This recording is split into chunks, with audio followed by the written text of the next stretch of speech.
Itong sulat na ito ay pangalawang sulat ko na. Nais ko na magtrabaho, ina.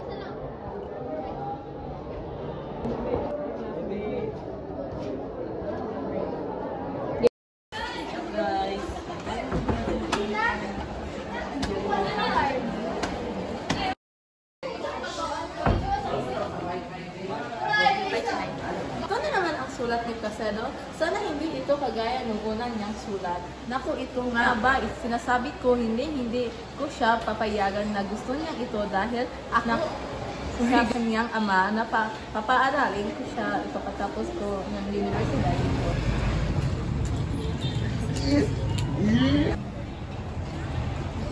Pare, nagaliw ka ba ng mabuti, Benedente? Ganon. Nagsaya ka rin ba kagabi? Masaya. Dahil sa anyahan, ako ni Padre Camura na ang bakasyon sa kanilang bayan. Sumama ako. At sapagkat maraming magagandang dalaga, hinarana namin lahat. Walang bahay na hindi namin pinaniki. Nakilala kami ng isang magmag kapitan yata ni Basilio sa Baita.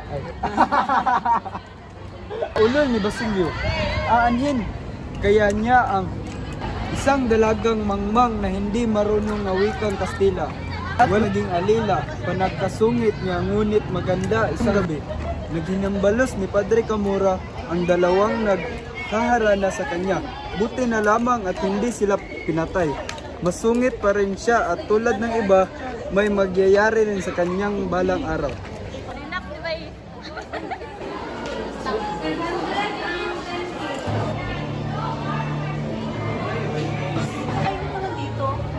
Kasi paaralan tayo.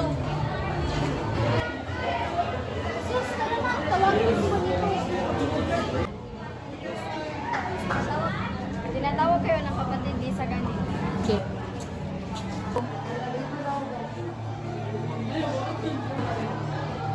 Wala na pala ako kasi nandito na pala siya. Sige. Nagagalak ako makita ka aking binibini. Ngunit ako ay malapit na mahuli sa pagsusuli namin. Mauna muna ako. Paalam.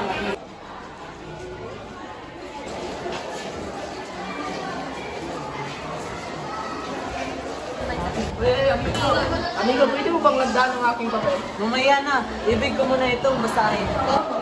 Hindi mo ba nakikita si Makaray kami iba'y humihinga ng pagkapag tayo ng isang akademiyang di Kastila bagay sa isang lamang kalukuhan? Mamaya na. Nagsisimula na ang aming klase.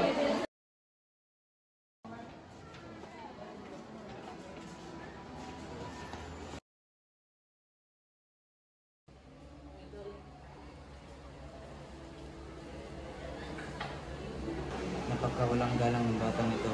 Magbabayad ka sa akin.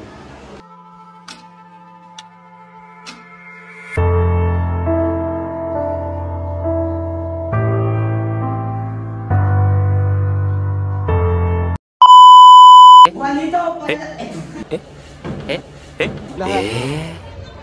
Sa isang lamang kalukuhan? Tuklasin ang mundo.